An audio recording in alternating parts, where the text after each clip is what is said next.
क्या पांडेश्वर के टीएमसी के पूर्व विधायक नरेंद्र चक्रवर्ती भी निकले गद्दार? पार्टी ने दिया था उन्हें पुनः जिला अध्यक्ष का दायित्व, लेकिन दे दिया पद से इस्तीफा। और बात अगर यहीं तक सीमित रहती तो बेहतर, लेकिन जा पहुंचे पार्टी के विक्षुब्ध गुट के नेता ऋतुव्रत बनर्जी के शरण में। पार्टी नेता कर रहे हैं दावा, पार्टी नेत्री ममता बनर्जी के पीठ में भोंक दिया छुरा। तो अब क्या होगा उनकी राजनीति का? उठ रहा है यह भी सवाल कि अब तेरा क्या होगा, क्योंकि पांडेश्वर में तो होना है बहुत कुछ। घात प्रतिघात का सिलसिला नहीं पहुंचा है मुकाम तक। तो आज होगी चर्चा इसी मुद्दे की। आप जुड़ चुके आर्थिक धारा से अभिवादन स्वीकार करें श्वेता का। चैनल को सब्सक्राइब कर लीजिए अगर चैनल पर नए हैं तो। फिर बढ़ाते हैं मुद्दे को आगे। আপনি কি আগামী দিনে ঋতুব্রত বন্দ্যোপাধ্যায়ের সঙ্গে একসঙ্গে রাজনীতি করবেন? অবশ্যই 100 বার দেখা যাক একসঙ্গে আছি তো, একসঙ্গে ট্রেড ইউনিয়ন করেছি। जिला पद से इस्तीफा दिया है नरेंद्र नाथ चक्रवर्ती ने। जिले में पार्टी को दिया है बड़ा झटका। मामले की गहराई में जाने से पहले पलटते हैं उनके जीवन के पन्ने को। पांडवेश्वर निवासी नरेंद्र ने 12वीं तक की प्राप्त की शिक्षा और इसके बाद बने कर्मचारी ईसीएल के। पहले जुड़े थे कांग्रेस से और साल 2006 में योगदान किया टीएमसी में। ये वो दौर था जब पार्टी बन रही थी मजबूत विपक्ष। साल 2011 में बदली राजनीतिक सत्ता, बनाए गए प्रखंड अध्यक्ष और रहे जिला परिषद क्रमाध्यक्ष भी। साल 2016 में विधानसभा चुनाव में थे टिकट के मजबूत दावेदार। पकड़े गए दमदम हवाई अड्डे पर अवैध आर्म्स के साथ। आसनसोल के तत्कालीन मेयर थे जितेंद्र तिवारी। चुनाव जीत बने पांडेश्वर से पार्टी विधायक। उनके निकट सहयोगी बन नरेंद्र संभालते रहे पार्टी। प्रखंड अध्यक्ष का था दायित्व। जितेंद्र तिवारी 2020 में शिफ्ट कर गए बीजेपी में। किस्मत खुल गई नरेंद्र की। विधानसभा चुनाव में मिला टिकट, जितेंद्र तिवारी को हराकर बने विधायक। मिला जिला अध्यक्ष का दायित्व भी, साथ ही आरटीए बोर्ड और आसनसोल माइंस हेल्थ बोर्ड के अध्यक्ष भी। न जाने कितने प्रभावशाली पद। तत्कालीन मुख्यमंत्री ममता बनर्जी के बेहद करीबी। दो कैबिनेट मंत्री थे जिले में, लेकिन तूती बोलती थी तो नरेंद्र की ही। बराकर से लेकर कांकसा तक चलता था उनका ही आधिपत्य। साल 2022 में हुआ आसनसोल संसदीय उपचुनाव। पांडेश्वर से पार्टी प्रत्याशी को दिलाई 1 लाख मतों की बढ़त। वायरल हुआ था वीडियो। बीजेपी समर्थकों को वोट का अधिकार नहीं, बढ़ा राजनीतिक कद। 2024 के संसदीय चुनाव में भी दिलाई पार्टी को बढ़त, लेकिन उनके खिलाफ लगते रहे कई गंभीर आरोप।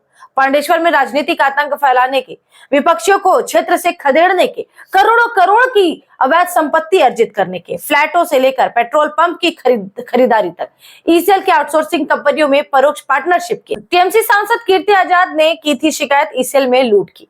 नरेंद्र के दबाव में वापस लेनी पड़ी थी शिकायत। कोयला बालू तस्करी के संरक्षण का सीधा था आरोप। पंचायतों से लेकर जिला परिषद तक सरकारी संपत्ति की लूट। कोयला डीओ धारकों से रंगदारी में बड़ी हिस्सेदारी। पूरी किताब लिखी जा सकती है उनके कारनामों की। चुनाव से पहले भी किए थे कई अजीबोगरीब फैसले। बीजेपी कर्मियों के कार्यक्रमों में होता रहा हमला। गांवों में घुसने पर लगाई जाती थी रोक। महिलाओं को खड़ा कर दिया जाता था झाड़ू लेकर। और युवा ग्रामीणों से लगवाए जाते थे गो बैक के नारे। गांव में जाने पर ग्रामीणों के दरवाजे करवा दिए जाते थे बंद। सन्नाटा पसर जाता था बस्तियों में। लेकिन चुनाव के बाद बदल गया सब कुछ। सहयोगी भेजे जा रहे हैं जेल। पार्टी नेता खोल रहे हैं उनके खिलाफ मोर्चा और उनके गोदामों में हो रही है जनता की छापेमारी। जिन कार्यालयों पर किया गया था कब्जा, मुक्त करा लिया है उन्हें। गंभीर संकट में जूझ रही है पार्टी। ममता ने विश्वास जताया नरेंद्र पर, फिर से सौंपा जिला अध्यक्ष का दायित्व। अब जिसको दिया था मनमानी करने का अधिकार, जिसे सौंपा था सत्ता का वर्चस्व, उससे ही तो होगी ना अपेक्षा। लेकिन जिले में सबसे पहले धोखा दिया नरेंद्र ने ही। पार्टी पद से दे दिया इस्तीफा। जा पहुंचे विक्षुब्ध नेता ऋतुव्रत बनर्जी के पाले में एक ही है मकसद, जेल जाने और प्रताड़ना से मिलेगी निजात। लेकिन हालात है ऐसे बदले नहीं मिलने वाली है कोई राहत। सुन लीजिए नरेंद्र की बात। বাইপাস হয়েছে, শারীরিক অসুস্থতার জন্যই রিজাইন করলাম। আর আমরা সবাই একটা জায়গায় একজোট হচ্ছি, দেখা যাক কি করা যায়। কোথায় একজোট হচ্ছে?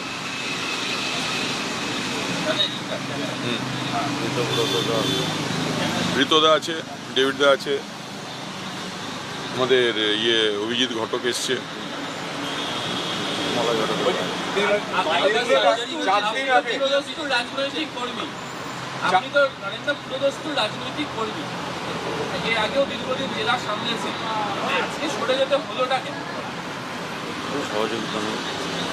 দেখুন,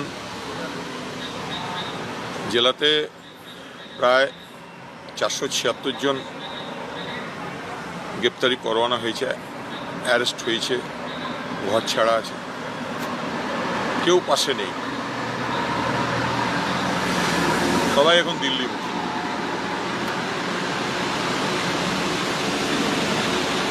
কর্মীদেরকে কি জবাব দেবো? আর তাছাড়া শরীরও পারমিট করছিল না।